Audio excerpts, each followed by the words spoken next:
उच्चतम न्यायालय। भारतीय संविधान ने एकीकृत न्याय व्यवस्था की स्थापना की है, जिसमें शीर्ष पर उच्चतम न्यायालय है। न्यायालय की एकल व्यवस्था भारत सरकार अधिनियम 1935 से ग्रहण की गई है। भारत के उच्चतम न्यायालय का शुभारंभ 28 जनवरी 1950 को किया गया था। यह भारत सरकार अधिनियम 1935 के तहत लागू संघीय न्यायालय का उत्तराधिकारी था। भारतीय संविधान के भाग 5 में अनुसूची 124 से 147 तक उच्चतम न्यायालय का उल्लेख किया गया है। न्यायाधीशों की नियुक्ति। उच्चतम न्यायालय के न्यायाधीशों की नियुक्ति राष्ट्रपति करता है। मुख्य न्यायाधीश की नियुक्ति राष्ट्रपति अन्य न्यायाधीशों एवं उच्च न्यायालयों के न्यायाधीशों की सलाह के बाद करता है। इसी तरह अन्य न्यायाधीशों की नियुक्ति जिसमें मुख्य न्यायाधीश का परामर्श आवश्यक है। परामर्श में भारत के मुख्य न्यायाधीश का एकल मत इस प्रक्रिया को पूर्ण नहीं करता। उसे 4 वरिष्ठ न्यायाधीशों से सलाह करनी चाहिए। इनमें से अगर 2 का मत पक्ष में नहीं है तो वह नियुक्ति का परामर्श नहीं करवा सकता। न्यायाधीशों की अहर्ता। उसे भारत का नागरिक होना चाहिए। उसे किसी उच्च न्यायालय का कम से कम 5 साल के लिए न्यायाधीश होना चाहिए, अथवा उसे उच्च न्यायालय अथवा विभिन्न न्यायालयों के में मिलकर 10 वर्षों तक वकील होना चाहिए, अथवा राष्ट्रपति के मत में उसे सम्मानित न्यायवादी होना चाहिए। शपथ।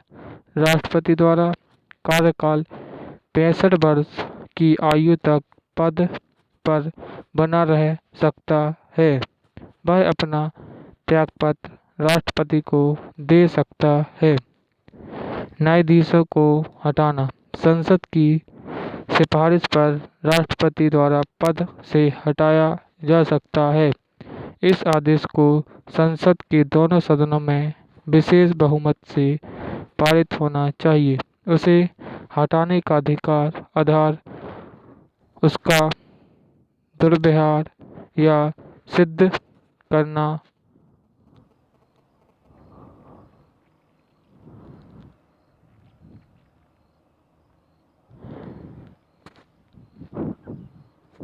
कदाचार होना चाहिए। नोट: महाभियोग शब्द केवल राष्ट्रपति के लिए वर्णित है। वेतन भत्ते। इसका निर्धारण संसद द्वारा किया जाता है। यह संचित निधि से दिया जाता है। नोट: संसद द्वारा इस पर मतदान नहीं किया जा सकता, बस चर्चा हो सकती है।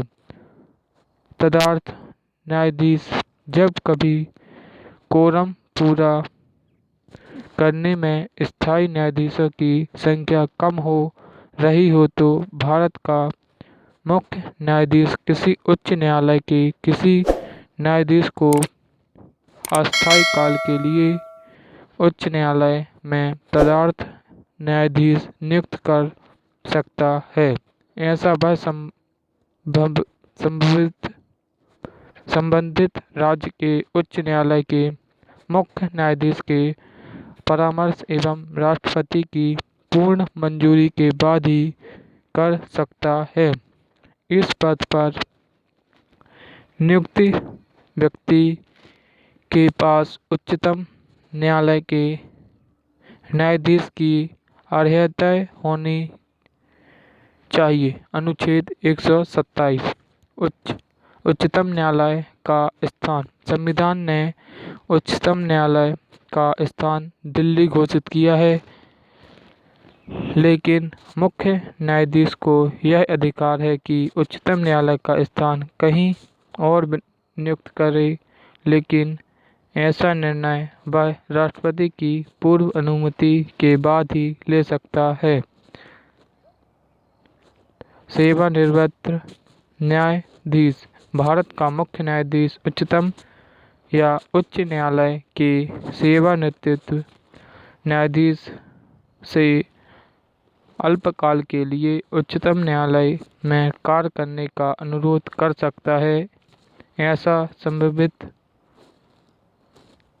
संबंधित व्यक्ति एवं राष्ट्रपति की पूर्व अनुमति के बाद ही किया जा सकता है, परंतु वह उच्चतम न्यायालय का न्यायाधीश नहीं माना जाएगा। उच्चतम न्यायालय की स्वतंत्रता। यह संघीय न्यायालय याचिका के लिए सर्वोच्च न्यायालय तथा नागरिकों के मूल अधिकारों का गारंटर है। यह संविधान का अभिभावक है। सेवानिवृत्त न्यायाधीशों को भारत में कहीं भी किसी न्यायालय या प्राधिकरण में कार्य करने की स्वतंत्रता नहीं है।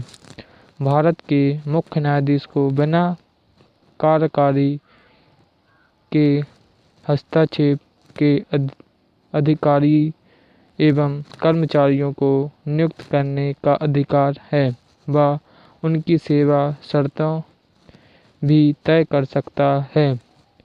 संसद को उच्च न्यायालय के न्याय क्षेत्र एवं शक्तियों में कटौती का अधिकार नहीं है, हालांकि संसद इसमें वृद्धि कर सकती है। अनुच्छेद 138 उच्चतम न्यायालय की शक्तियाँ एवं क्षेत्राधिकार। पहला, मूल क्षेत्राधिकार। यह विवाद का निपटारा करता है जो पहला केंद्र व एक या अधिक राज्यों के बीच हो।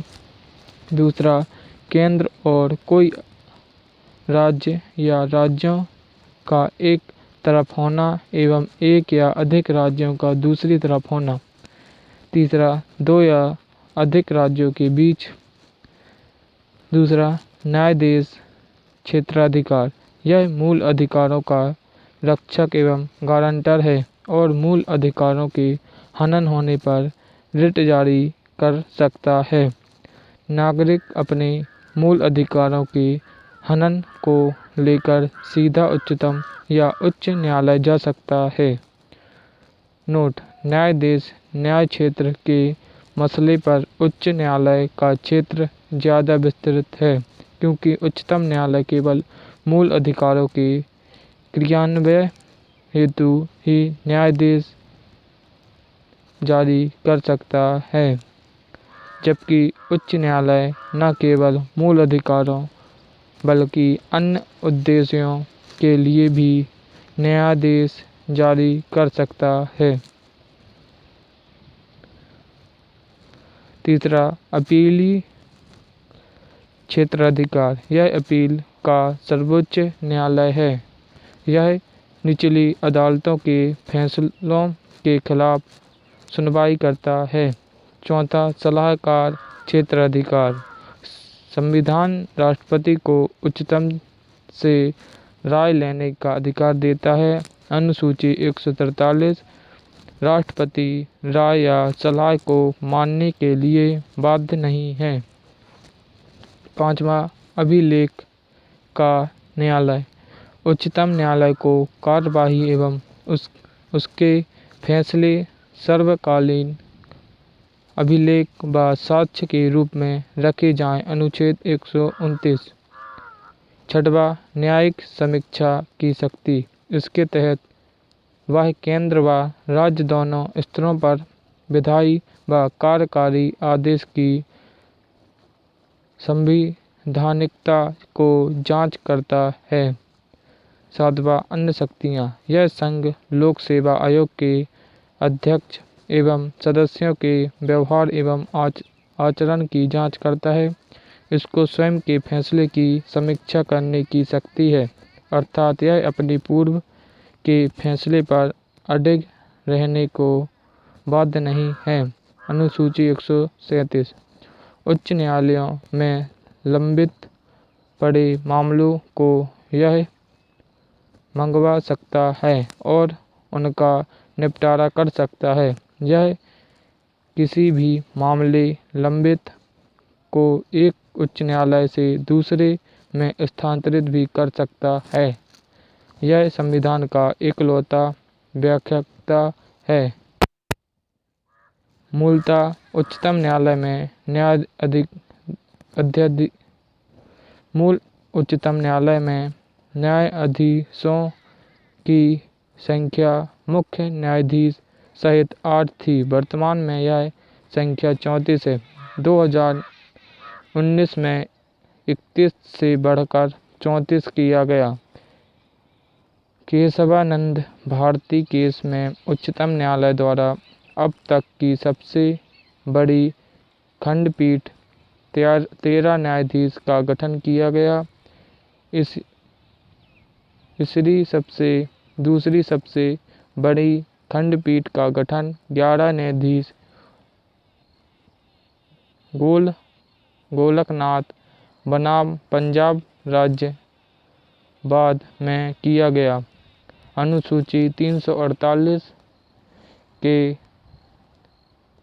तहत उच्चतम न्यायालय को संपूर्ण कार्यवाही अंग्रेजी भाषा में होगी।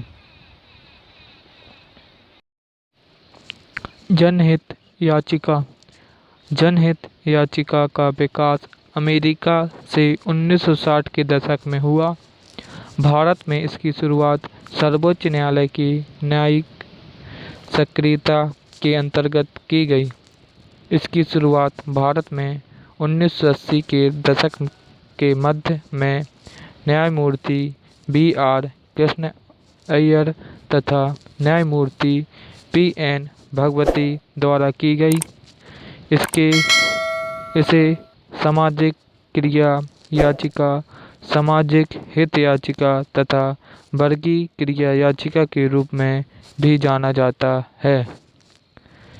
जनहित याचिका के अंतर्गत कोई भी जन भावना वाला व्यक्ति या सामाजिक संगठन किसी भी व्यक्ति या व्यक्तियों के समूहों के अधिकार दिलाने के लिए न्यायालय जा सकता है, अगर ऐसे व्यक्ति या समूह अपनी निर्धनता, अज्ञान, सामाजिक आर्थिक प्रतिकूल दशाओं के कारण न्यायालय में उपचार हेतु नहीं जा सकते।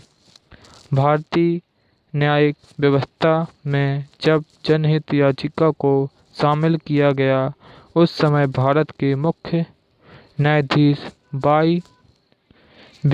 चंद्रचूड़ थे। जनहित याचिका की शुरुआत न्यायिक पहल द्वारा हुई है। जनहित याचिका उच्च व उच्चतम न्यायालय में पेश की जा सकती है। न्यायिक सक्रियता। न्यायिक सक्रियता को अवधारणा अमेरिका में पैदा हुई।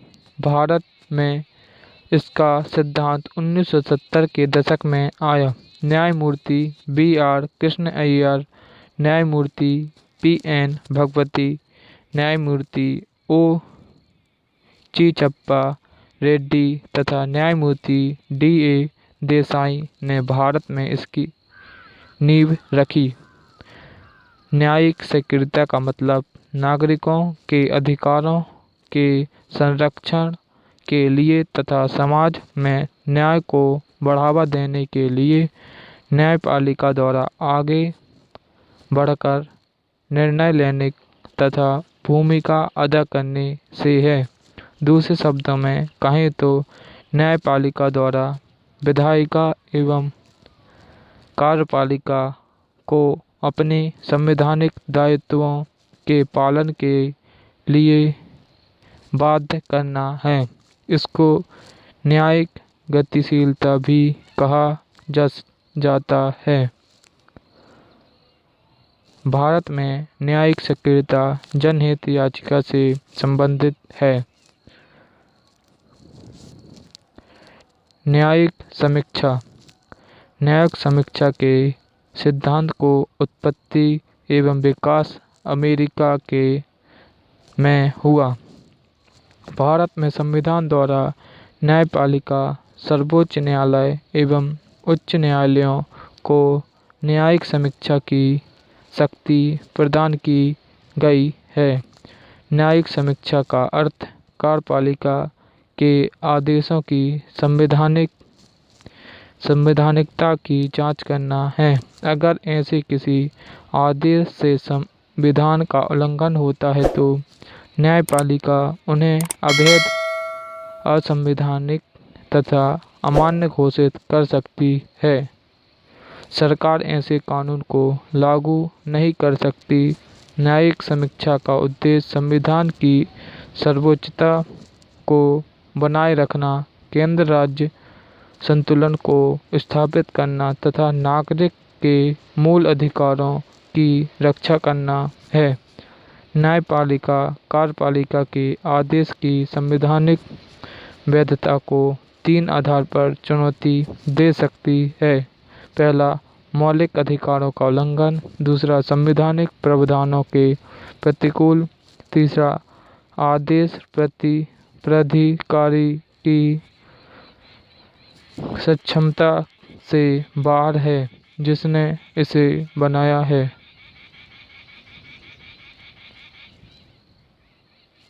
आदेश प्राधिकारी की सक्षमता से बाहर है जिसने इसे बनाया है।